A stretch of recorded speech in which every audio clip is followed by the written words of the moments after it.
The bullet shattered the window of Penelope Barrett's farmhouse, just as she was pouring her morning coffee, spraying glass across the worn wooden floorboards and sending her diving behind the cast iron stove. She hit the ground hard, her heart hammering against her ribs as another shot rang out, this one embedding itself in the doorframe with a dull thunk that made her teeth rattle.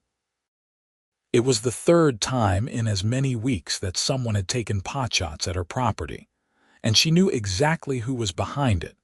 Penelope stayed low, crawling across the floor to where her late husband's rifle hung above the mantel.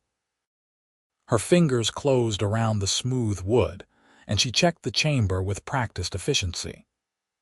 Thomas had taught her to shoot before the fever took him 2 years ago, back when they still believed they could make something of this patch of California desert. Now, in the summer of 1882, all she had left was this land and the precious water that flowed through it. She edged toward the broken window, careful to keep her head below the sill. The morning sun was already brutal, turning Quartz Hill into a shimmering mirage of heat and dust. Her small ranch sat in a valley where Cottonwood Creek ran year-round, one of the few reliable water sources for miles. That creek had made her late husband's dream possible. It also made her a target. Mrs. Barrett. A voice called from somewhere beyond her fence line. She recognized it immediately. Vernon Caldwell, the biggest cattle rancher in 3 counties and the man who had been trying to buy her land since the day they buried Thomas. "We just want to talk business." Penelope's jaw clenched. Business. That was what Caldwell called it when he sent his men to cut her fences, when he let his cattle trample her vegetable garden, when he diverted parts of her creek upstream. Business was his hired guns putting bullets through her windows. "You have a strange way of conducting business, Mr. Caldwell," she shouted back, her voice steadier than she felt. "Most folks use lawyers, not rifles." A different voice laughed, harsh and mocking. "That would be Dutch Morrison, who ran cattle on the land north of hers." He had joined forces with Caldwell 6 months ago, pooling their resources to squeeze her out. "Lawyers cost money, widow woman. We figured we'd save ourselves the expense." The third voice that chimed in made her blood run cold.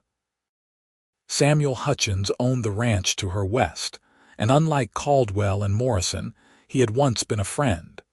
She and Thomas had helped him when his barn burned down 3 years ago. They had shared meals and stories. But water made men do terrible things, and Hutchins wanted her creek as badly as the others did. "Penelope, be reasonable," Hutchins called out, and she hated how familiar he sounded using her given name. "You cannot work this land alone. Sell to us, take the money, and go back east where you have people. This is no life for a woman on her own." Penelope rose just enough to peer through the broken window. She could see them now, 3 men on horseback, positioned along her fence line like vultures waiting for something to die. Caldwell sat tall in his saddle, his silver beard catching the sunlight. Morrison was younger, meaner, with a face like weathered leather. Hutchins would not meet her eyes even from this distance. "This is my home," she said, loud enough for all 3 to hear. "My husband and I built it with our own hands. The water rights are legal and recorded at the county seat. You have no claim to them." "Legal don't mean much out here," Morrison called back. "You got no one to protect you, no sons to work the land. How long you think you can hold out?" He was right, and they all knew it. She had tried hiring hands, but Caldwell paid better and made it clear that anyone who worked for the widow Barrett would find themselves unemployed everywhere else in Quartz Hill. She had gone to the sheriff, but he conveniently found reasons to be elsewhere whenever trouble started. She had even written to the territorial governor, but her letters went unanswered. "As long as it takes," she said, and fired a shot that kicked up dust between Morrison's horse's front hooves. The animal reared, and Morrison cursed, fighting to keep his seat. Caldwell's laugh was like gravel rolling down a hillside. "That is the spirit. But spirit does not keep a ranch running, Mrs. Barrett. We will be back." They turned their horses and rode off, leaving her standing in her ruined kitchen with glass crunching under her boots and her hands shaking so badly she had to set the rifle down before she dropped it. She allowed herself exactly 1 minute to be afraid. Then she grabbed a broom and started sweeping up the glass. She was still cleaning when she heard hoofbeats approaching. Her hand went automatically to the rifle, but this time there was only one rider, and he was coming from the east, not the direction the 3 cattlemen had taken. Penelope stepped out onto her porch, rifle held loosely but ready, and watched as a lone horseman crested the rise. He was tall in the saddle, sitting easy on a rangy bay gelding that looked like it had covered a lot of miles. Even from a distance, she could see he was dusty from travel, his hat pulled low against the sun. He rode straight toward her house, not threatening but not cautious either, like a man who had nothing to hide and nothing to fear. Penelope raised the rifle to her shoulder. "That is close enough, mister." The rider stopped about 20 yards out and slowly raised his hands, showing they were empty. "I do not mean any trouble, madam. I was hoping you might have work for a man willing to earn his keep. I am not hiring." Her voice was flat final. "I heard different in town. Heard you might need a hand, what with the trouble you have been having." Penelope studied him more carefully. He looked to be in his late 20s, maybe 30 at most, with dark hair that needed cutting and a jaw shadowed with several days' worth of beard. His clothes were worn but clean, and his horse was well cared for. A bedroll and saddlebags were tied behind his saddle, and she could see the butt of a rifle in a scabbard and a revolver on his hip. "What else did you hear in town?" she asked. "That Vernon Caldwell and his friends want your water rights, that they have been making life difficult for you, that every man in Quartz Hill is too scared of Caldwell to work for you." He paused. "That you are stubborn enough not to quit. And knowing all that, you rode out here anyway." "Yes, madam." "Why, Caldwell pays better than I can. If you are looking for work, you would do better with him." The rider was quiet for a moment, and when he spoke, his voice had gone hard. "I have worked for men like Vernon Caldwell before. I do not any more." Something in his tone made her lower the rifle slightly. "What is your name?" "Quentin Zeller, madam. I have been cowboying since I was 16. I know cattle, horses, and ranch work. I can fix fences, dig wells, and handle myself in a fight if it comes to that. I do not drink to excess, I do not gamble, and I do not cause trouble unless trouble is already present. Those are fine qualities, Mr. Zeller, but I cannot pay much. Room and board and maybe a few dollars a month when I sell my cattle. That is all I can offer." "That suits me fine." "You would be going up against 3 powerful men who do not fight fair. They have already run off everyone else who tried to help me." "I gathered that." Penelope wanted to say no. Accepting help from a stranger felt like admitting she could not manage on her own, and she had spent 2 years proving to herself and everyone else that she could. But the truth was, she was exhausted. The constant vigilance, the repairs, the work of running a ranch alone had worn her down to the bone. And if Caldwell and the others kept escalating, there would come a point where determination alone would not be enough. She looked at Quentin Zeller, really looked at him. His eyes were steady, a gray-green like sage after rain. There was something solid about him, something that reminded her of Thomas in the way he sat his horse, patient and sure. "All right," she said finally. "But if you are working some angle for Caldwell or the others, I will know it.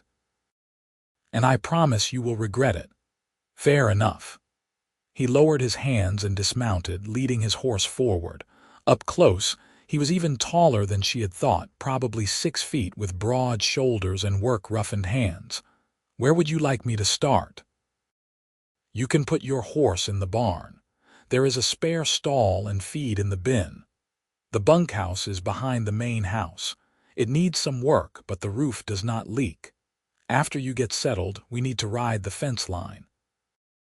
Someone cut it again last night, and my cattle are probably scattered to hell and back. Quentin nodded and led his horse toward the barn. Penelope watched him go, trying to ignore the voice in her head that said she had just made either the best or the worst decision of her life. She went back inside to finish cleaning up the glass and put some coffee on. By the time Quentin returned, she had 2 cups poured and some cold biscuits set out. He took off his hat when he came through the door, revealing sweat-dark hair and a face that was younger than she had first thought. He couldn't be more than 28, she decided. Young enough to still have some fool courage, old enough to know what he was getting into. "Thank you, madam," he said, taking the coffee. He drank it black, standing because she had not invited him to sit. "Call me Mrs. Barrett or just Penelope, since we will be working together. I hate standing on ceremony." "Penelope, then, and I am Quentin." They studied each other over the rims of their coffee cups. Finally, Penelope said, "Where are you from, Quentin Zeller?" "Texas originally, but I have been moving around the last few years. Wyoming, Montana, back down through Nevada. I go where the work is." "What brings you to California?" He was quiet for a moment. "I heard it was a good place to start over." There was a story there Penelope could tell, but she had her own secrets and her own ghosts. She did not press. "Well, I hope you do not regret choosing Quartz Hill. It is not much of a place for starting over. Seems to me you are doing all right." "I am surviving. There is a difference." Surviving is more than a lot of folks manage. Penelope found herself almost smiling at that. She set down her cup. "Come on. Daylight is wasting, and those fences will not fix themselves." They rode out together, Quentin on his bay and Penelope on her sturdy paint mare Rosie.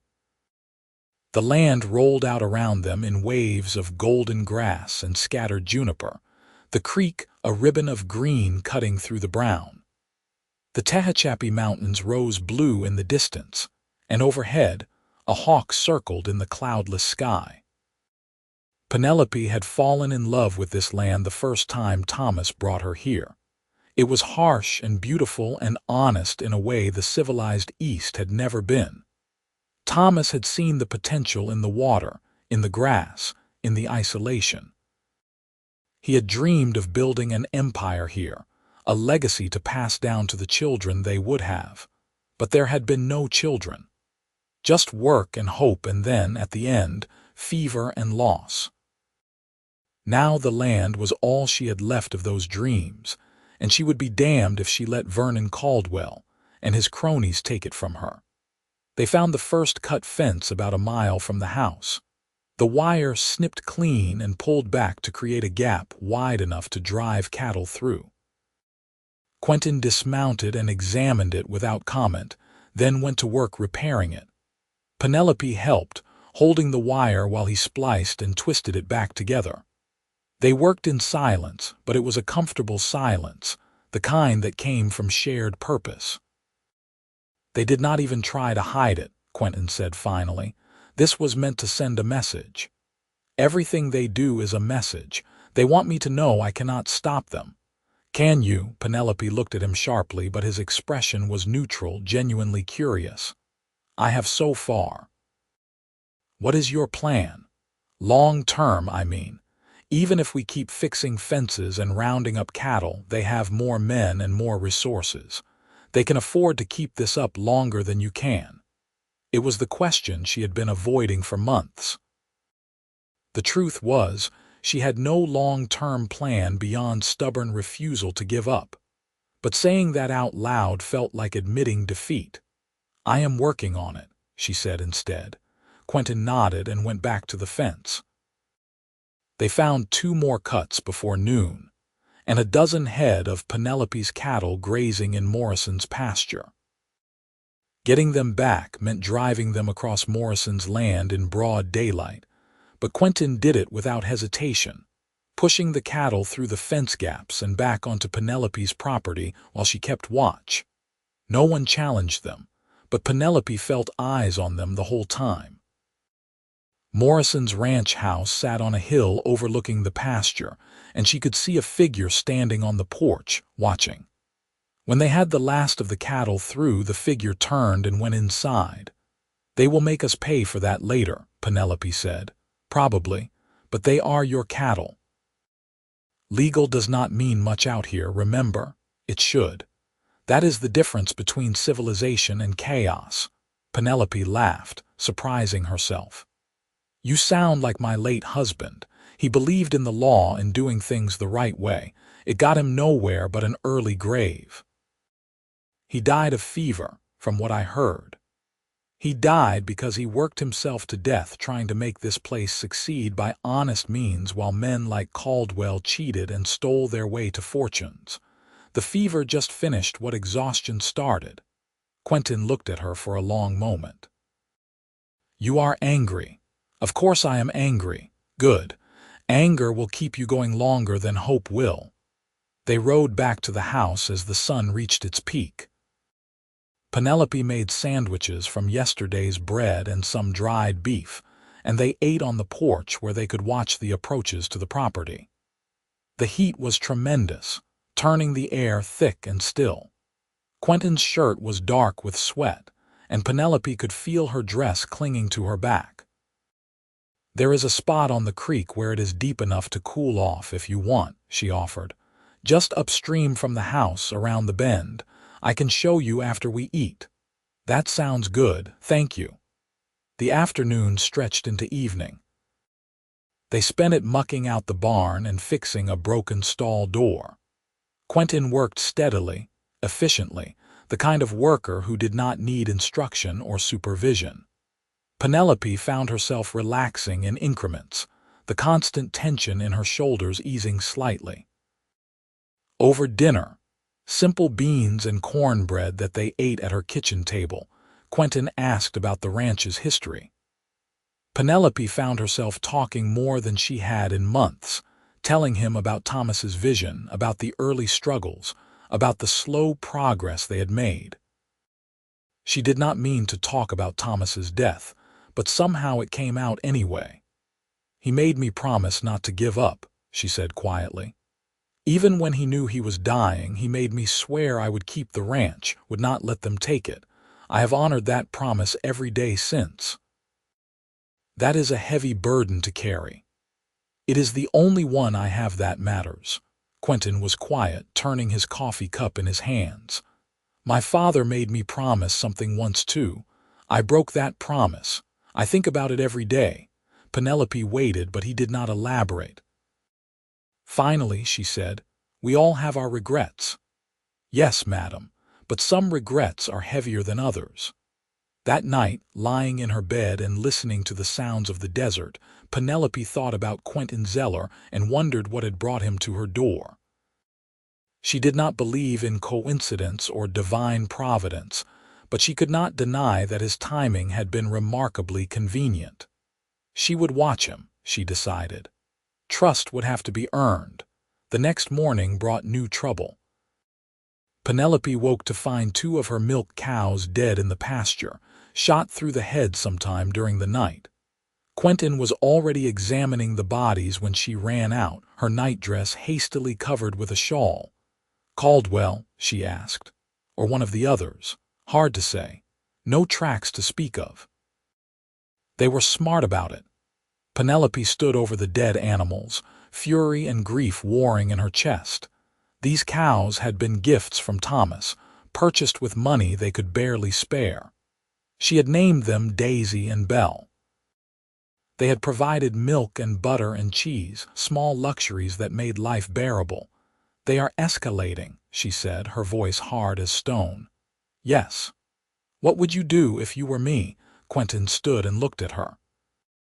"I would go to town and file a complaint with the sheriff, even though nothing will come of it. Then I would make it clear to Caldwell and the others that you will not be intimidated, and I would start sleeping in shifts so someone is always watching." Will you help me? That is why I am here." They rode to Quartz Hill together that afternoon. The town was a collection of weathered buildings clustered around a central street, with a general store, a saloon, a church, and a handful of other establishments. The sheriff's office sat next to the bank, a small adobe structure with bars on the windows. Sheriff Jack Morrison, Dutch Morrison's younger brother, looked up from his desk when they entered. His expression soured immediately. "Mrs. Barrett, what can I do for you?" "Someone shot 2 of my cows last night. I am here to report it." "You see who did it?" "No, but it was clearly intentional. They were shot in the head at close range." The sheriff shrugged. "Could have been anyone, could have been rustlers, could have been kids with rifles." "I cannot investigate every dead cow in the county, madam." "You could if you wanted to." "Now, that is not fair. I got limited resources and a lot of territory to cover. Unless you got evidence pointing to a specific person, there is not much I can do." Penelope wanted to scream. She wanted to grab the sheriff by his collar and shake him until he admitted he was in Caldwell's pocket. "Instead," she said, very calmly, "this is the 4th incident of vandalism on my property in 3 weeks. The last 3 involved gunfire and cut fences." "At what point does it become your problem, Sheriff? When you can prove it is not just accidents and bad luck." Quentin stepped forward. "A man ought to be ashamed, wearing a badge and ignoring a woman in distress." The sheriff's eyes narrowed. "Who are you?" "Quentin Zeller. I work for Mrs. Barrett now." "Is that right? Well, Mr. Zeller, maybe you ought to worry about keeping your job rather than telling me how to do mine. Folks who work for the widow do not tend to last long around here." "Is that a threat, Sheriff?" "It is a fact." Penelope put a hand on Quentin's arm. "Come on, we are wasting our time here." "Outside," Quentin said, "that man is as crooked as a dog's hind leg." "I know, but he is the only law in town, and without him I have no legal recourse." "What about the territorial marshal? I wrote to him twice. Never heard back." They walked down the street, aware of eyes watching from windows and doorways. Quartz Hill was a small town where everyone knew everyone else's business, and Penelope's troubles were common knowledge. Most people avoided her now, not wanting to anger Caldwell or the others. A few nodded politely but did not stop to talk. They were passing the saloon when Vernon Caldwell himself emerged, flanked by 2 of his ranch hands. He stopped when he saw them, a smile spreading across his weathered face. "Mrs. Barrett, what a pleasant surprise." "Mr. Caldwell, I heard you had some trouble last night. Terrible shame about those cows. You would know." Caldwell's smile did not waver. "Now, why would I know anything about it? I run a respectable operation, Mrs. Barrett. I do not involve myself in such matters." "Of course not. You just benefit from them." "I benefit from good business decisions. Speaking of which, my offer still stands. $20,000 for your land and water rights. That is more than generous considering your situation. I told you before, it is not for sale." "Everything is for sale, Mrs. Barrett. It is just a matter of price and timing." His gaze shifted to Quentin. "Who is your friend?" "Quentin Zeller. I work for Mrs. Barrett." "Do you now? That is interesting. Tell me, Mr. Zeller, are you aware of what happened to the last man who worked for her?" "He left town in the middle of the night and never came back." "I heard something about that. And you took the job anyway. Either you are very brave or very foolish." "Maybe both." Caldwell laughed. "I like you. You have spirit, but spirit does not pay bills or stop bullets. If you are smart, you will move on before you get hurt." "I appreciate the advice." "It is not advice, it is a warning." Caldwell tipped his hat to Penelope. "Mrs. Barrett, I hope you will reconsider my offer for your own safety." He walked away, his men following. Penelope realized she had been holding her breath and let it out slowly. "Charming fellow," Quentin said. "That is one word for him." They finished their business in town, buying supplies at the general store where the clerk was coldly polite, and stopped at the post office where there was nothing waiting. The ride back to the ranch was quiet, both of them lost in thought. That night, they took turns standing watch. Penelope took the first shift, sitting on the porch with a rifle across her lap and a lantern at her feet. The desert night was alive with sounds, coyotes yipping in the distance, the rustling of small creatures in the brush. The stars were brilliant overhead, scattered across the sky like spilled sugar. She thought about Thomas, about the nights they had sat together on this same porch, planning their future. He had been so sure they could make it work, so confident in his vision. She had loved that about him, his certainty. It had made her feel safe. Now she felt anything but safe. Every shadow could hide a threat, every sound could be the prelude to violence. She was tired of being afraid, tired of fighting, tired of being alone. When Quentin came to relieve her at midnight, she was grateful for the company. "Quiet so far?" he asked. "Too quiet, almost, like they are planning something." "That was my thought, too." Penelope stood, stretching muscles stiff from sitting.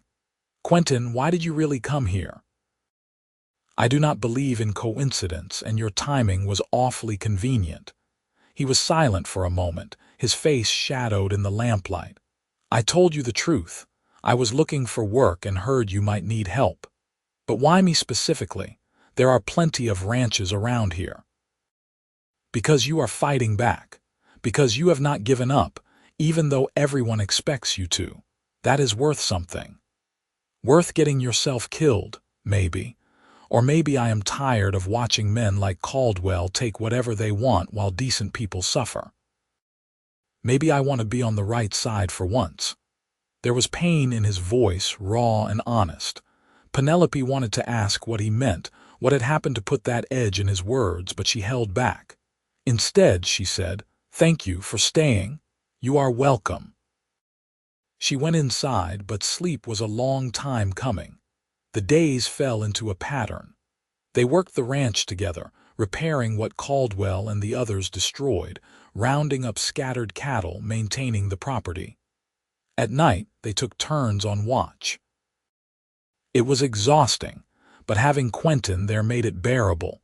Penelope found herself noticing small things about him.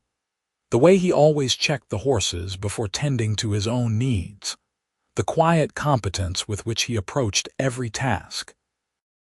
The surprising gentleness in his hands when he helped deliver a calf one morning, his voice low and soothing as he worked. He never spoke about his past, but sometimes she caught him staring off toward the mountains with an expression of such profound sadness that it made her chest ache. She recognized that look. It was the same one she saw in the mirror. 2 weeks after Quentin arrived, Dutch Morrison rode up to the house with 3 men. Penelope and Quentin were mending fence when they saw the riders coming. They dropped their tools and headed back, reaching the house just as Morrison dismounted. "Mrs. Barrett, we need to talk," Morrison said without preamble. "Then talk. Some of your cattle wandered onto my land again, ate down a good patch of my grass. I am within my rights to keep them as compensation. My cattle are behind my fences. If they got onto your land, it is because someone cut my fences. Again. I do not know anything about that." "Of course you do not." Morrison's jaw tightened. "I am trying to be reasonable here. I could just keep the cattle and there is nothing you could do about it. Instead, I am offering to return them if you pay me for the grass they ate. Say $50. $50 is robbery. It is the price of doing business with neighbors who do not respect property lines." Quentin stepped forward. "The only one not respecting property lines is you, Morrison. We both know those cattle were driven onto your land deliberately." "Who the hell are you?" "He works for me," Penelope said quickly. "And he is right. I am not paying you a cent." Morrison's men shifted in their saddles, hands drifting toward their guns. The air went taut with tension. "You are making a mistake, Mrs. Barrett," Morrison said softly. "Caldwell's offer was generous. Mine will not be. When he gets tired of playing games, I will still be here. And I promise you will not like my methods. Get off my land." Morrison's smile was cold. "Your land. For now." He and his men rode off, leaving dust and threats hanging in the air. Penelope waited until they were out of sight before letting out the breath she had been holding. "That was dangerous," Quentin said. "He was looking for an excuse to start shooting." "I know, but I am done backing down." "Good, but we need to be smart about this. They are probing, testing your defenses. Next time they might push harder." "What do you suggest?" "We make it harder for them to operate. Set up warning bells on the fence lines, maybe some trip wires. Nothing that will hurt anyone, just something to let us know if someone is sneaking around at night." "Can you do that?" "Yes, but we will need supplies. Wire, bells, some rope." "We can go to town tomorrow." That night Penelope could not sleep. She lay in bed listening to the house settle and creak, her mind racing. She kept thinking about Morrison's threat, about the cold certainty in his eyes. He was right about one thing. Eventually, Caldwell would get tired of playing games. When that happened, things would get bloody. She got up and pulled on her robe, padding barefoot to the kitchen. She was surprised to find Quentin already there, sitting at the table with a cup of coffee. He looked up when she entered. "Could not sleep either?" she asked. "Rarely do any more." She poured herself coffee and sat across from him. The lamplight softened the hard lines of his face, made him look younger. "Tell me about Texas," she said. "What was it like?" He was quiet for so long she thought he would not answer. Then he said, "Hot, dry, beautiful in its own way. My family had a small ranch outside San Antonio. Not much, but it was ours. They are gone now. Comanche raid when I was 17. My parents, my 2 sisters, all killed. I was out checking the herd. Came back to find the house burning and everyone dead." Penelope's hand went to her mouth. "Quentin, I am so sorry. It was a long time ago. That does not make it hurt less. No, it does not." He took a sip of coffee. "After that, I signed on with a cattle outfit headed north. Spent the next few years just moving, working, trying to outrun the memories. Worked for some good men and some bad ones. Learned the difference eventually." "Is that why you are here? Still running? Maybe. Or maybe I am trying to find something worth standing still for." Their eyes met across the table. Penelope felt something shift in her chest, a warmth that had nothing to do with the coffee. She looked away quickly, unsettled. "We should both try to get some rest," she said. "Tomorrow will be a long day."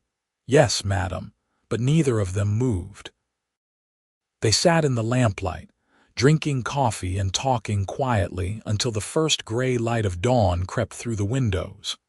They spoke about everything and nothing, their lives and losses, their hopes and fears. By the time the sun rose, Penelope felt like she had known Quentin for years instead of weeks. The trip to town was uneventful. They bought the supplies they needed, enduring the cold stares and whispered comments. On the way back, they stopped at the creek to let the horses drink. "It is beautiful here," Quentin said, looking around at the cottonwoods and the clear water running over smooth stones. "I can see why you fight to keep it. Thomas and I used to come here on Sundays. We would bring a picnic and spend the afternoon just being together. It was his favorite place." "It is a good place for memories." Penelope looked at him. "Do you ever think about the future, about what you want?" "Sometimes, but the future has a way of not working out how you plan." "That is the truth. What about you? What do you want, Penelope?" No one had asked her that in so long that she had to stop and think. "I want to keep this place. I want to feel safe in my own home. I want to stop being afraid all the time. And maybe someday I want to be happy again. Is that foolish?" "No, that is human." They rode back to the ranch and spent the next 2 days setting up the warning systems. Quentin rigged bells and wires along the fence lines, arranging them so that anyone trying to cross would set them off. It was clever work, and when they tested it, the bells rang loud and clear. "That should slow them down," Quentin said with satisfaction. It worked for a while. 3 nights in a row, the bells rang, and each time they ran out to find someone trying to cut the fence.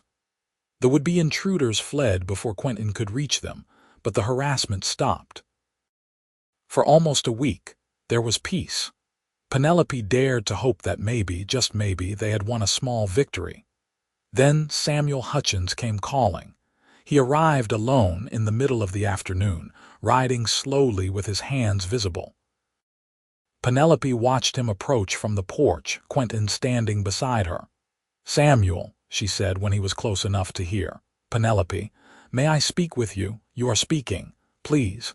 Just a few minutes of your time." She considered refusing, but something in his face stopped her. He looked tired, older than the last time she had seen him. "All right, but Quentin stays." Hutchins dismounted and climbed the steps. Up close, she could see the lines around his eyes, the gray threading through his beard. He had aged badly in the last year. "I came to warn you," he said without preamble. "Caldwell and Morrison are planning something bad. I do not know the details, but I heard them talking. They are done trying to scare you off. Why are you telling me this? Because I owe you that much. You and Thomas were good neighbors, good people. I should never have gone in with Caldwell. I know that now, but I am in too deep to back out. You could have made different choices." "Yes, I could have, but I did not. That is something I will have to live with." He looked at Quentin. "You are the one who has been helping her." "I am. You should convince her to leave before someone gets killed." "That is her decision to make." Hutchins turned back to Penelope. "I am sorry for everything. I hope you believe that." "I believe you are sorry, Samuel." "I am just not sure it matters anymore." He nodded slowly. "Fair enough. Just be careful, Penelope, please." He left as quietly as he had come. Penelope watched him ride away, feeling the weight of old friendships turn sour. "You believe him?" Quentin asked. "Yes." "Which means we need to be ready." They spent the rest of the day preparing. Quentin checked every weapon on the property, loaded them all, and placed them strategically around the house. They moved the horses into the barn where they would be safer. Penelope cooked food that would keep in case they ended up under siege. They filled every bucket and barrel with water. As darkness fell, they sat together on the porch, watching the sun sink behind the mountains. "You do not have to stay," Penelope said quietly. "This is not your fight." "I thought we had established that it is." "I mean it, Quentin. If things go bad, you could be killed. You do not owe me that." He was quiet for a long moment. Then he said, "My father made me promise to always stand up for what is right, to protect those who could not protect themselves. I broke that promise once, and it has haunted me ever since. I am not breaking it again." "What happened?" "I was working for a rancher in Wyoming. Big outfit, thousands of head of cattle. The owner decided to run off the homesteaders who had settled nearby. Said they were stealing his water, his grass. He sent us to burn them out." Quentin's voice was flat, emotionless. "I went along with it.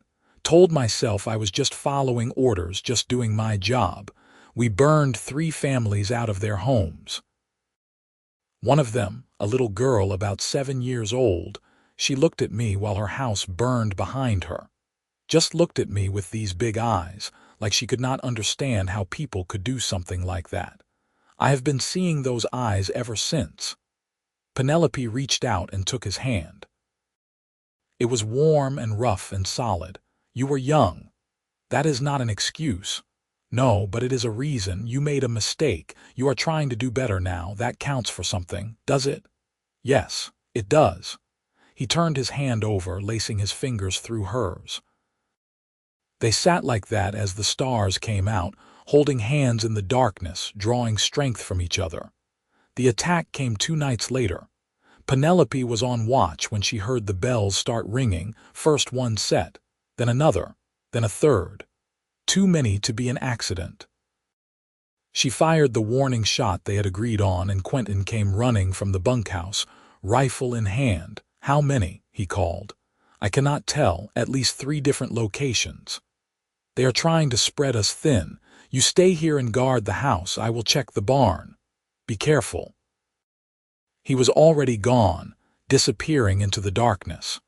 Penelope positioned herself by the window, watching the yard. The bells kept ringing, a discordant symphony of warning. Then she heard the first gunshot. It came from the direction of the barn, a sharp crack followed by 2 more in quick succession. Penelope's heart leaped into her throat. She wanted to run to Quentin to help, but she could not leave the house undefended. More shots rang out, a regular exchange now. Then she saw figures moving near the fence, 3 men on horseback. They were not even trying to hide. One of them had a torch. Penelope raised her rifle and fired, aiming high. The shot went wide but close enough to make them scatter. One of the riders wheeled his horse and fired back, the bullet punching through the window frame and showering her with splinters. She ducked, reloaded, and fired again. This time, she aimed lower. She did not want to kill anyone, but she wanted them to know she would if she had to. The riders retreated, but she could see more torches in the distance. They were surrounding the property, cutting off escape routes. This was not harassment. This was a coordinated assault. Quentin came running back, breathing hard. They set fire to the hay in the barn. "I got it out, but they will try again. We are outnumbered, Penelope. At least 8 or 9 of them out there. What do? We hold them off as long as we can and hope they get tired before we run out of ammunition." It was not much of a plan, but it was all they had. The next hour was a blur of gunfire and smoke. The attackers came in waves, probing the defenses, trying to find a weak spot. Penelope and Quentin moved from window to window, firing when they had a clear target, conserving ammunition when they did not. The house filled with the smell of gunpowder and fear. Twice more they tried to set fires, once to the barn and once to the bunkhouse. Both times Quentin managed to put them out, but it cost them. He came back from the second fire with a burn on his arm and a bullet graze across his shoulder. "You are hurt," Penelope said, trying to examine the wounds. "I am fine. Keep shooting." She bandaged his shoulder as best she could while he covered the windows. The bleeding was not bad, but it scared her to see his blood, to realize how easily he could be killed. "We cannot keep this up all night," she said. "We do not have a choice." But even as he said it, the shooting slowed, then stopped. Penelope peered out cautiously. The attackers had pulled back, gathering in a group near the fence. She could see them talking, gesturing. "What are they doing?" she asked. "Regrouping. Deciding their next move." Then a voice called out, Vernon Caldwell's voice, loud and commanding. "Mrs. Barrett, I am giving you one last chance. Sign over the deed to your property and we will let you and your hired man ride out of here alive. And if I refuse..." She called back. "Then we burn everything to the ground with you in it." Penelope looked at Quentin. His face was hard, determined. "Your choice," he said quietly. "But whatever you decide, I am with you." She thought about Thomas, about the promise she had made. She thought about all the work they had put into this land, all the dreams buried here. She thought about giving up, about walking away and starting over somewhere else. Then she thought about Caldwell's smug face, about Morrison's threats, about Sheriff Morrison turning a blind eye. She thought about justice and law and doing what was right. "I am not signing anything," she shouted. "This is my land and you will have to kill me to take it." Caldwell's laugh echoed across the yard. "Have it your way, widow. Boys, burn it down." The attackers spurred their horses forward, torches blazing. Penelope and Quentin opened fire, and this time they were not shooting to warn. One rider went down, clutching his leg. Another's horse reared and threw him, but there were too many and they kept coming. A torch arced through the broken window and landed on the floor, flames spreading across the dry wood. Quentin stomped it out while Penelope kept firing. Another torch hit the roof and they could hear the fire crackling above them. "We have to get out," Quentin shouted over the gunfire. "The barn!" They ran, bursting out the back door and sprinting for the barn. Bullets kicked up dirt around them. Penelope felt one tug at her skirt, another whistle past her ear. Then they were inside, slamming the barn door and barring it. The horses were panicking, smelling smoke and hearing gunfire. Quentin moved to calm them while Penelope covered the door. The house was burning now, flames licking through the roof and lighting up the night. "What do we do?" she asked, and hated how her voice shook. "We get out of here. Take the horses and ride for town. If we can make it to the sheriff, at least there will be witnesses. The sheriff works for Morrison. He will not help us. Maybe not. But at least we will be alive to tell the story." They saddled the horses quickly, hands shaking with urgency.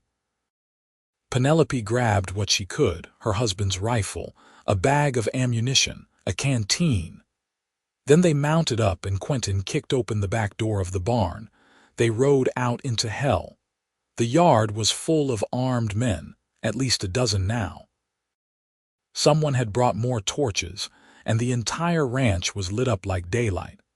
When they saw Penelope and Quentin trying to escape, they opened fire. Quentin's horse stumbled, hit in the flank. He kicked free of the stirrups and hit the ground rolling, coming up with his rifle. Penelope wheeled Rosie around, firing from horseback, giving Quentin covering fire as he ran for the fence line. She did not see the man who shot her. The bullet hit her high in the left shoulder, spinning her halfway around in the saddle. She grabbed the saddle horn to keep from falling, her vision going white with pain. Rosie reared, frightened by the blood, and Penelope lost her grip. She hit the ground hard, the impact driving the air from her lungs. Through the haze of pain and shock, she saw Quentin running toward her, his face twisted with rage and fear. He fired as he ran, methodical and deadly, and men scattered before him.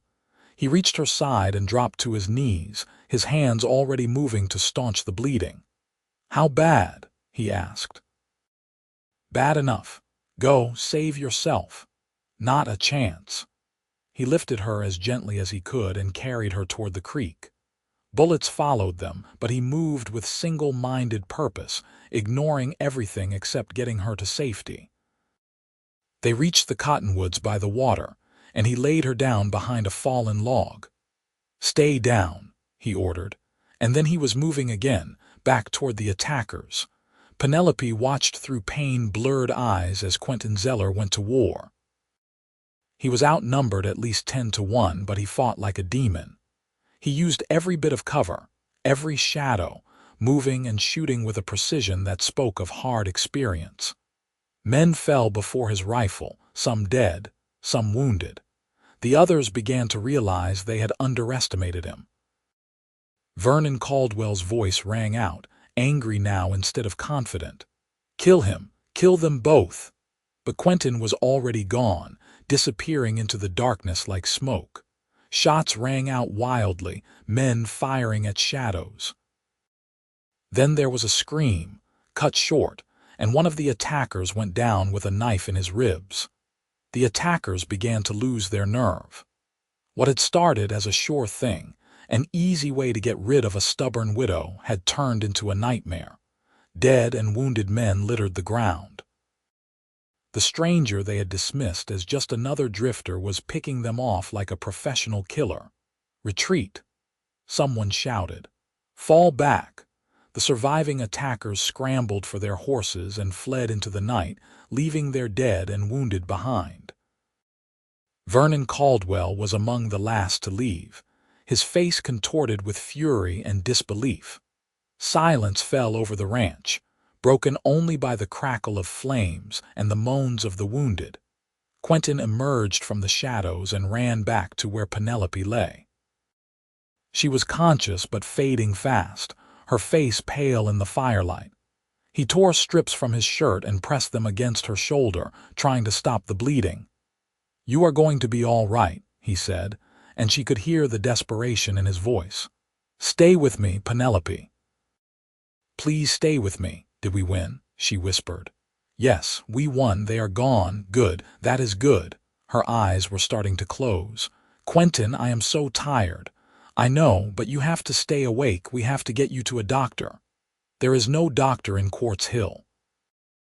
"Then I will take you to the next town. Just hold on." He lifted her again and carried her to where Rosie stood, still saddled and miraculously unhurt. Getting Penelope onto the horse was agony for both of them, but he managed it, then swung up behind her, holding her steady against his chest.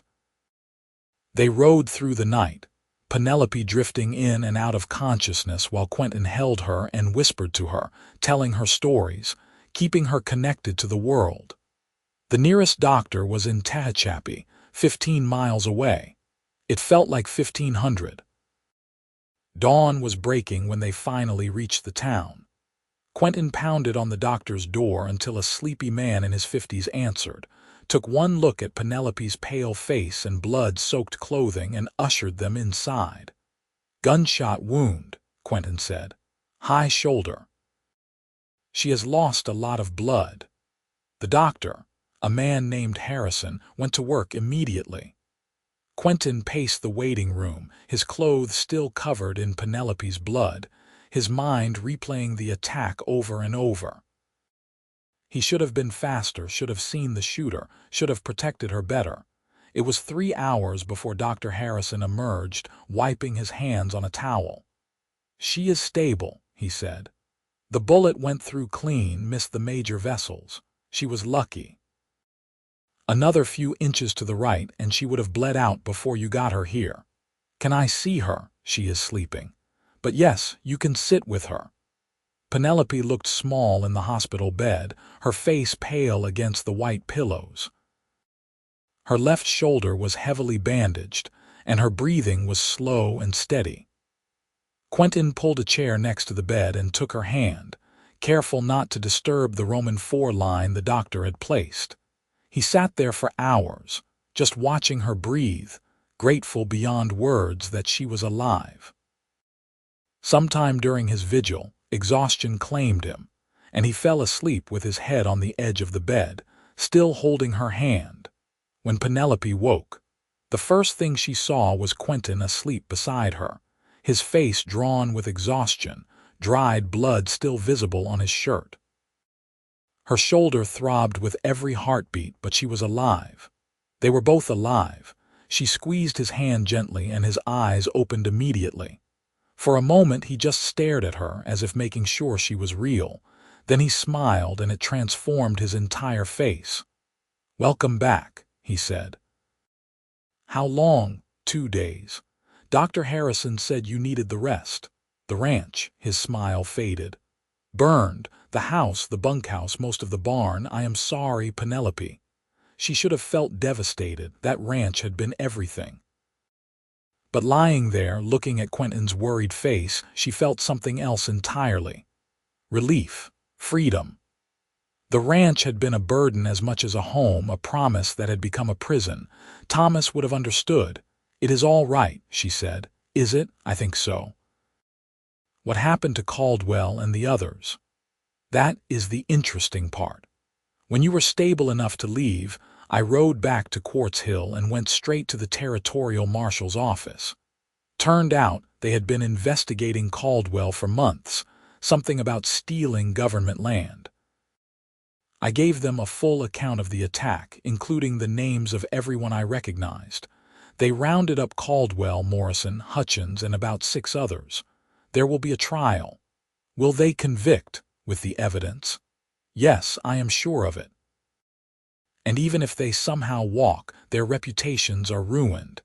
No one will do business with men who tried to burn out a widow." Penelope closed her eyes, letting the news wash over her. It was over. The fight was finally over. "What about the land?" she asked. still yours.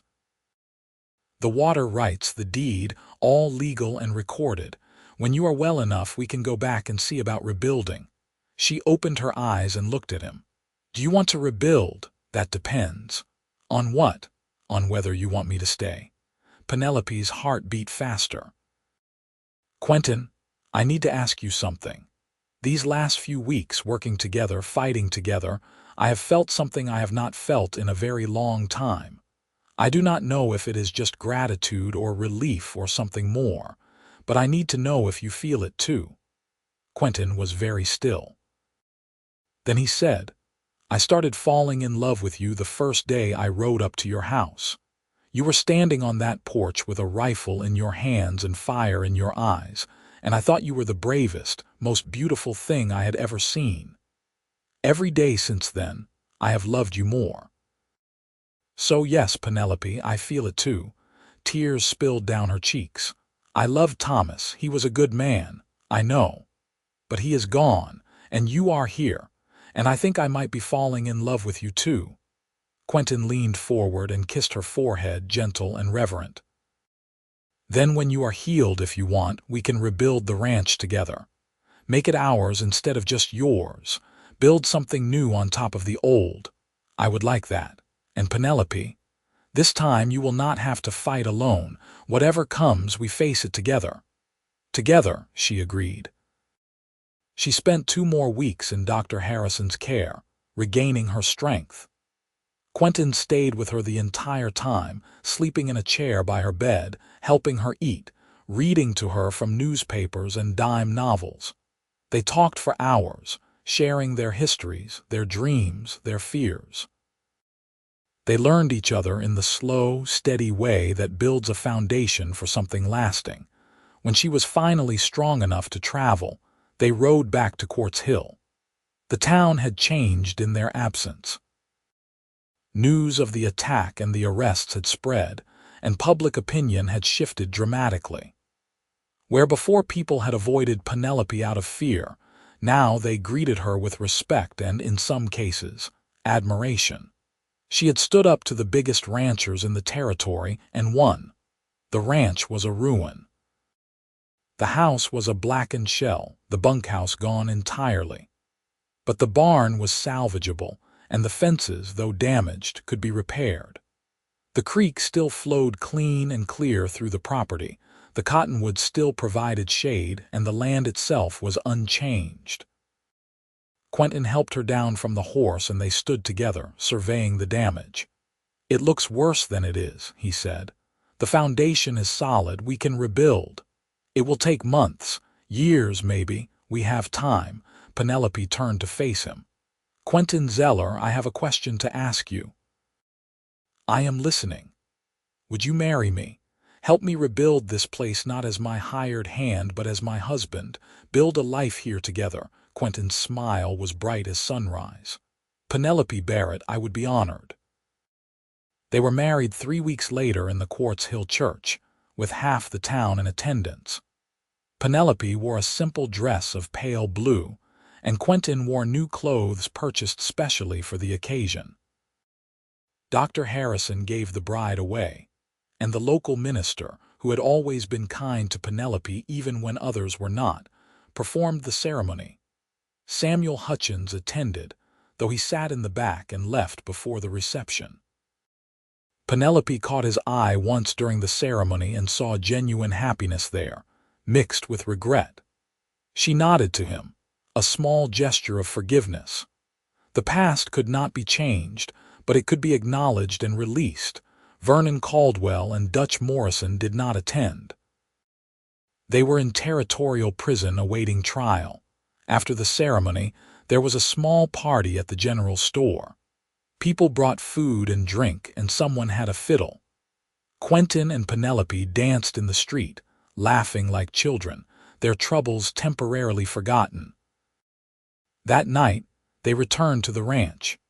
Quentin had built a temporary shelter on the site of the old house, just a simple structure with a roof and 4 walls. It was not much, but it was theirs. They made love for the first time in that small shelter, tender and careful of Penelope's healing shoulder. Quentin worshipped her with his hands and mouth, learning every curve and hollow of her body. Penelope cried when he entered her, overwhelmed by the intimacy, the vulnerability, the joy of being wanted and loved. Afterward, they lay tangled together, listening to the night sounds and the creek flowing past. "I never thought I would be this happy again," Penelope whispered. Quentin kissed her temple. "Neither did I." They spent the winter planning and preparing. Quentin worked odd jobs in town to earn money for supplies while Penelope, her shoulder fully healed now, drew up plans for the new house. They wanted something bigger than the old one, with proper rooms and windows that caught the morning sun. In the spring, they began to build. It was slow work, just the two of them, but they were patient. By summer, the frame was up. By fall, the walls were in place. By winter, they had a roof and doors and windows. On the first anniversary of their wedding, they moved into the completed house. It was beautiful, everything they had dreamed of.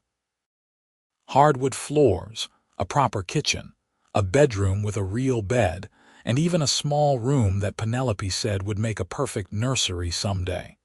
That someday came sooner than expected. In the spring of 1884, Penelope discovered she was pregnant. Quentin was ecstatic, building a cradle with his own hands and fretting over her health until she threatened to hit him with a frying pan. Their son was born in December, healthy and loud and perfect. They named him Thomas, after the man who had started it all, and Quinn, after his father. Little Thomas Quentin Zeller had his mother's dark hair and his father's gray-green eyes. Penelope recovered quickly from the birth, and by the following spring, she was back to work on the ranch. They had expanded their herd, bought more land, and even hired 2 hands to help with the work. The ranch was thriving, the water rights secure, and the future bright. Vernon Caldwell and Dutch Morrison were both sentenced to 10 years in territorial prison. Samuel Hutchins cooperated with the authorities and received a lighter sentence. He sold his ranch before going to prison and asked that half the money be sent to Penelope as restitution. She used it to build a new barn and buy breeding stock. Sheriff Jack Morrison was removed from office and left the territory in disgrace. A new sheriff was elected, a man named Cooper who actually enforced the law fairly. Quartz Hill began to change, becoming a place where justice meant something again. The years passed quickly. Little Thomas grew into a sturdy boy who loved horses and helping his father with the ranch work. When he was 4, Penelope gave birth to twin daughters, Sarah and Grace. 2 years after that, another son arrived whom they named Daniel. The house was always full of noise and laughter and love. Quentin proved to be a wonderful father, patient and kind, teaching his children to ride and rope and treat all living things with respect. Penelope watched him with their children and felt her heart swell with gratitude for the day he had ridden into her life. On quiet evenings, when the children were asleep and the work was done, she and Quentin would sit on the porch together, holding hands and watching the sun set over the mountains. Sometimes they talked about the past, about Thomas and all they had been through. Sometimes they just sat in comfortable silence, content in each other's presence. "You ever regret it?" Quentin asked one such evening. "Fighting for this place instead of just selling and moving on?" Penelope thought about it. "No, this land gave me you, it gave me our family. It taught me that I am stronger than I knew. I would not trade any of it. Even the hard parts, especially the hard parts, they made the good parts sweeter." Quentin raised her hand to his lips and kissed it. "I love you, Penelope Zeller." "I love you too, Quentin Zeller." The ranch continued to grow and prosper. By 1890, the Zeller Ranch was one of the most successful operations in the territory. They ran cattle and horses, grew crops along the creek, and even started a small orchard. Quentin's expertise and Penelope's business sense made them a formidable team. Their children grew into fine young people. Thomas, the eldest, had his mother's determination and his father's steady nature. At 16, he was already helping run the ranch, making decisions and handling responsibility with maturity beyond his years. The twins, Sarah and Grace, were bright and curious, always asking questions and reading every book they could find. Daniel, the youngest, was wild and adventurous, constantly getting into mischief but impossible to stay angry with. In 1892, Penelope discovered she was pregnant again. At 38, she had thought her childbearing years were behind her, but life had other plans. Quentin was worried about her health, but Penelope felt strong and confident. Their fifth child, a daughter they named Hope, was born in the spring of 1893. She was tiny and perfect, with blonde hair like her grandmother and a disposition as sunny as her mother's had once been fierce. With 5 children and a thriving ranch, life was busier than ever. But Penelope would not have changed a thing. She had everything she had ever wanted and more than she had ever dreamed possible. One afternoon in the summer of 1895, Penelope was in the kitchen making preserves when Thomas, now 19 and nearly as tall as his father, came in with the mail. "Letter for you, Ma," he said, handing her an official-looking envelope. Penelope wiped her hands and opened it. Inside was a letter from the California State Legislature, informing her that she had been selected to serve on a committee studying water rights in the state. Her case against Caldwell and the others had become famous, a landmark in establishing the rights of small landholders against larger interests. They wanted her expertise and perspective. She showed the letter to Quentin that evening. He read it carefully, then looked at her with pride shining in his eyes. "You should do it. It would mean traveling to Sacramento, being gone for weeks at a time. The children and I can manage. This is important, Penelope. You fought for your rights. Now you can help make sure others do not have to fight the way you did." She served on the committee for 2 years, helping draft legislation that protected water rights for small ranchers and farmers throughout California. It was satisfying work, using her experience to make a real difference. But she was always glad to come home, to the ranch and the creek and the family she loved. In 1898, when Thomas turned 22, he married a sweet girl named Elizabeth from a neighboring ranch. They built a house on the eastern edge of the Zeller property and started their own herd. Penelope and Quentin became grandparents the following year when Elizabeth gave birth to a baby girl. The new century arrived, bringing changes to the West. The frontier was closing, civilization spreading, but some things remained constant. The creek still flowed through the Zeller ranch, the cottonwoods still provided shade, and the land still required hard work and dedication. Penelope and Quentin aged gracefully together. His dark hair went silver, her face acquired laugh lines. They moved a little slower, worked a little less, but the love between them never dimmed.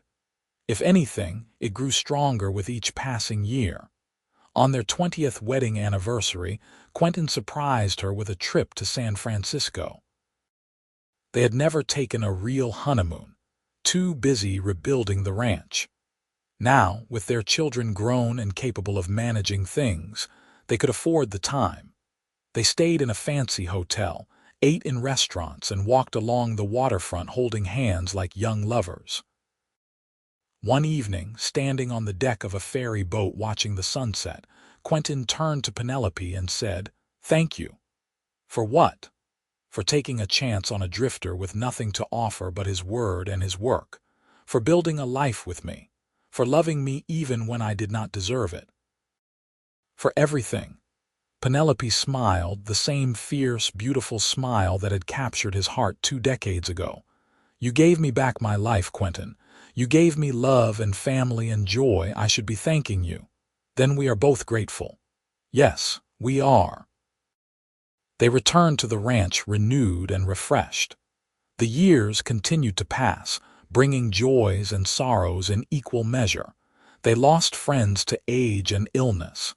They celebrated as their children married and started families of their own.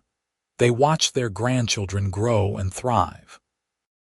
In 1910, Penelope turned 55.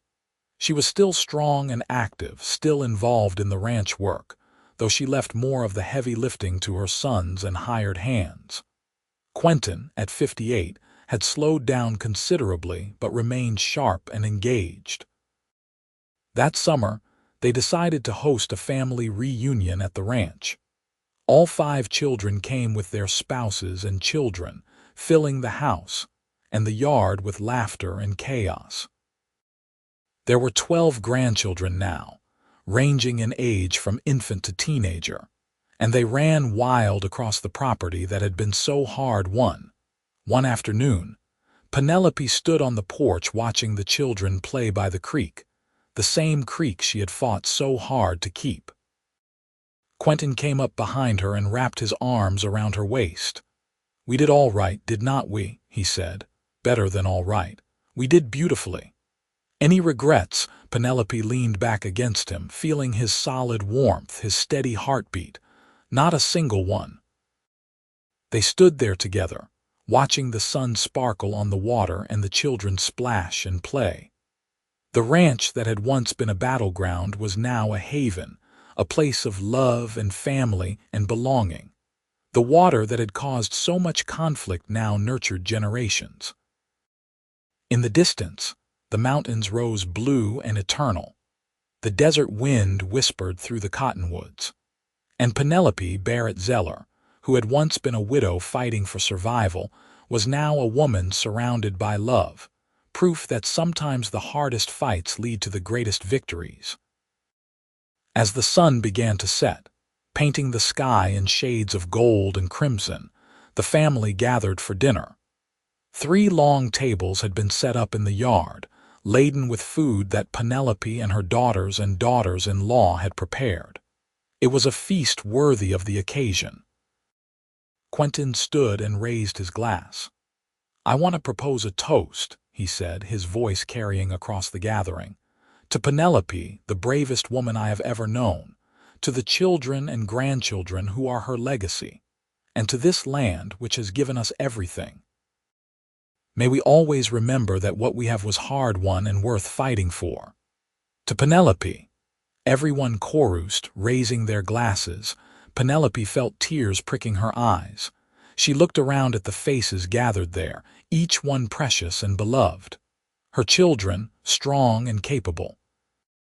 Her grandchildren, bright with promise. And Quentin, her rock, her love, her partner in all things. To family, she said, her voice thick with emotion. And to second chances. They ate and drank and told stories late into the night.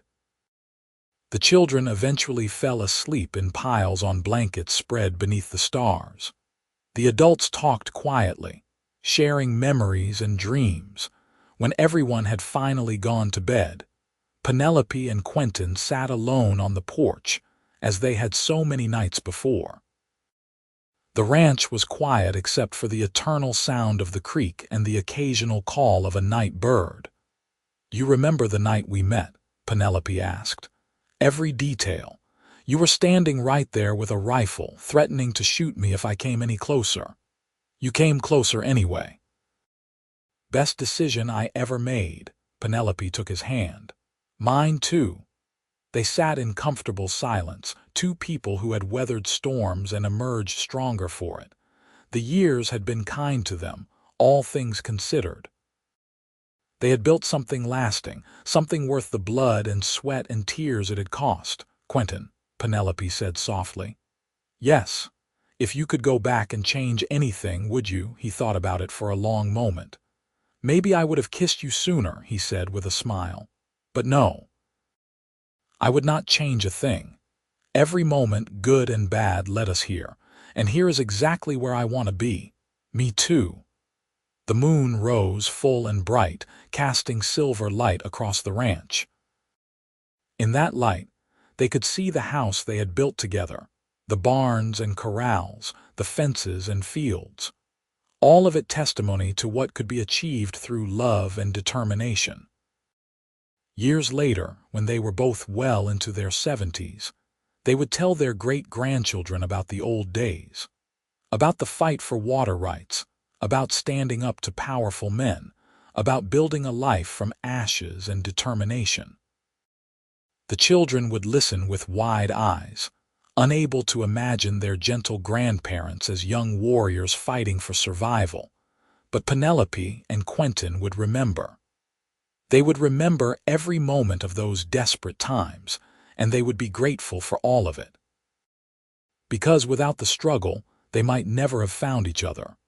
Without the fight, they might never have discovered their own strength. The ranch stayed in the family for generations, passed down from parent to child, each generation adding their own chapter to the story.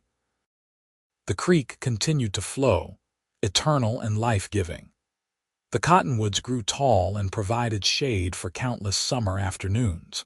And always, in the air and the earth and the water, was the spirit of two people who had loved each other and the land with equal passion. When Penelope died in 1928 at the age of 73, she was surrounded by her family. Quentin held her hand as she took her last breath, whispering that he loved her, that he would see her again soon. She smiled at him one final time and closed her eyes at peace. Quentin lived another 2 years. He spent his days working the ranch alongside his sons and grandsons, though at a much slower pace. He spent his evenings on the porch, talking to Penelope as if she were still there beside him. Maybe, in some way, she was. When he finally joined her in the spring of 1930, his children buried them side by side on a hill overlooking the creek. The graves faced east, toward the sunrise and the mountains, toward the land they had loved and fought for and ultimately triumphed over. The headstone reads simply, Penelope Barrett Zeller, 1855–1928 Quentin Zeller, 1852–1930. Together they fought for water, found love, and built a legacy years after they were gone. People still told their story. It became part of local legend, the tale of the widow who stood up to 3 powerful cattlemen and the cowboy who made it 4 against 3. Some details were embellished over time, some were forgotten, but the essential truth remained. 2 people, brought together by circumstance and conflict, had found in each other something worth fighting for. They had taken a patch of California desert and turned it into a home, a haven, a dynasty. They had faced down powerful enemies and emerged victorious. And through it all, they had loved each other with a fierce devotion that time could not diminish. The Zeller Ranch still operates today, run by the 6th generation of the family. The creek still flows clean and clear. The original house, rebuilt and added onto over the years, still stands. And sometimes, on quiet evenings when the wind is just right, people swear they can hear laughter coming from the porch, the sound of 2 voices talking softly, contentedly, eternally together. This is the story of Penelope and Quentin, of water rights and justice, of courage and determination. But more than anything, it is a love story. It is proof that sometimes the greatest battles lead to the greatest blessings, that second chances are real, and that love, when it is true and deep and fierce, can overcome anything. From the moment Quentin Zeller rode up to Penelope Barrett's ranch with nothing but his horse and his determination, their fates were intertwined. They fought together, bled together, built together, and loved together. They created not just a successful ranch but a family, a legacy, a testament to what 2 people can achieve when they refuse to give up on each other or themselves. Their story reminds us that heroes are not always the ones with the most power or the most resources. Sometimes heroes are ordinary people who simply refuse to quit, who stand up for what is right even when the odds are against them, who choose love over fear and hope over despair. Penelope Barrett Zeller was a widow who fought 3 cattlemen for her water rights. Quentin Zeller was the cowboy who made it 4 against 3. Together, they won not just a legal battle but something far more precious. They won a life filled with love, purpose, and meaning. They won each other. And that, in the end, was worth more than all the water in California, all the land in the West, all the wealth in the world. Because love, true love, is the only thing that lasts forever, the only thing that echoes through generations, the only thing that truly matters. Their story ended with them side by side on a hill overlooking the land they loved, together in death as they had been in life. But it also continues, in their descendants who still work the land, in the creek that still flows, in the legacy of courage and love they left behind. This is how all the best love stories end, not with an ending at all, but with a continuation, a carrying forward of what was best and truest in 2 lives joined as one. Penelope and Quentin's love story became part of the very fabric of the land they fought for, woven into the earth and water and sky, eternal and unchanging. And somewhere, beyond the veil that separates this world from the next, 2 souls walk hand in hand through an eternal summer evening, beside a creek that never runs dry, beneath cottonwoods that never lose their leaves, together forever in the land they made their own through blood and sweat and love and determination. Their fight is over. Their work is done. But their story lives on, a testament to the power of love to transform lives, to overcome obstacles, to create something beautiful and lasting from even the harshest circumstances. It is a story worth remembering, worth telling, worth learning from. Because in the end, we all face our own battles, our own Vernon Caldwells trying to take what is rightfully ours, our own doubts and fears trying to convince us to give up. And when we do, we can remember Penelope and Quentin and draw strength from their example. We can remember that courage is not the absence of fear, but the decision to act despite it. We can remember that love is worth fighting for, that justice matters, that persistence pays off. Most of all, we can remember that second chances are real, that new beginnings are possible, and that sometimes the worst moments of our lives lead directly to the best. Penelope lost her first husband and nearly lost everything else. Quentin carried the guilt of his past like a weight around his neck. But together, they found redemption, purpose, joy, and love. Their legacy is not just land and water rights and a thriving ranch passed down through generations. Their legacy is the proof that 2 people, ordinary people with no special advantages, can change their world through determination, courage, and love. They showed that you do not have to be rich or powerful or connected to make a difference, to stand up for what is right, to create something meaningful. All you need is heart and the willingness to fight for what matters. All you need is someone standing beside you, making it not 3 against 1 but 4 against 3, evening the odds and tilting the balance toward justice. All you need is love, real love, the kind that sees you through the darkest nights and celebrates with you in the brightest days. Penelope Barrett Zeller and Quentin Zeller had that kind of love. They built that kind of life. And their story, the story of the widow who fought 3 cattlemen for her water rights and the cowboy who made it 4 against 3, will endure as long as there are people who believe in justice, in courage, in second chances, and in the transformative power of true love. Their house still stands on the California desert. Their descendants still work the land, and their love still echoes through the years. A reminder that the best things in life are worth fighting for, that happiness can rise from the ashes of loss, and that love, when it is real and true and deep, never truly ends. This is their story, complete and whole from beginning to end. From the first gunshot through Penelope's window to the last sunset, they watched together.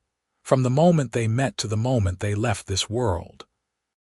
It is a story of water and blood, of land and love, of fighting and building and persevering and triumphing. It is a story that proves that happily ever after is not just a fairy tale ending, but something real people can achieve through hard work, dedication, and unwavering commitment to each other. Penelope and Quentin's happily ever after included children and grandchildren and great-grandchildren, a successful ranch that provided for generations, legal reforms that helped countless others, and most importantly, a love that sustained them through everything life threw at them. They lived fully, loved deeply, fought bravely, and built lastingly. They took broken dreams and broken hearts and built something whole and beautiful. They faced enemies and emerged victorious. They honored the past while building the future. And through it all, they held fast to each other, knowing that together they could weather any storm.